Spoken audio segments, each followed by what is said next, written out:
Hello everyone, my name is James Dodds. I'm a postdoc and professor in Baker's lab at North Carolina State University in Raleigh. Today I'll be talking to you about how we can use ion mobility mass spectrometry to help improve the speed and selectivity of newborn screening methods. So currently in the United States, we have about 4 million births per year. Each of those infants are tested about a day after they're born via heel prick.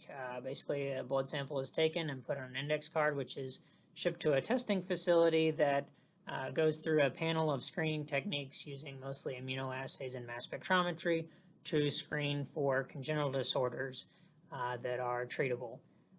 However, these methods somewhat lack specificity and produce several false positives in certain screens, and a lot of that is attributed to isomeric complications within mass spectrometry and immunoassays as well. Those compounds are shown on the bottom left portion of your screen for different isomer types and biological classes. And the challenge is we need to improve the selectivity of our current methods while maintaining the high throughput nature of these tests. So we need to be analyzing these samples in about 2 minutes or less per sample. Some of the advantages of ion mobility spectrometry are the speed of the technique. These separations occur on the millisecond time scale and help resolve the isomers by their gas phase size and shape or collision cross section.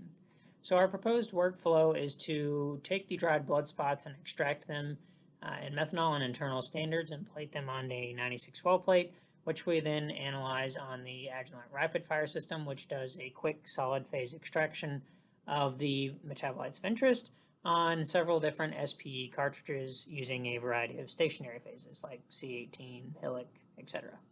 The analytes are then analyzed by ion mobility mass spectrometry using the Agilent 6560, and these injections take place in about 10 seconds, and we have automated data analysis via Skyline out of Mike Macasa's lab in Washington.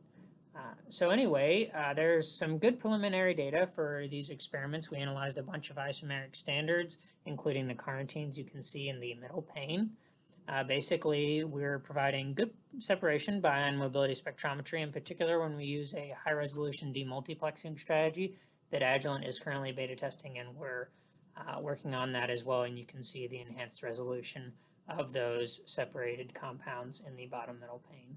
We're also doing a lot of optimization on the SPE side of things for different analytes and the stationary phases.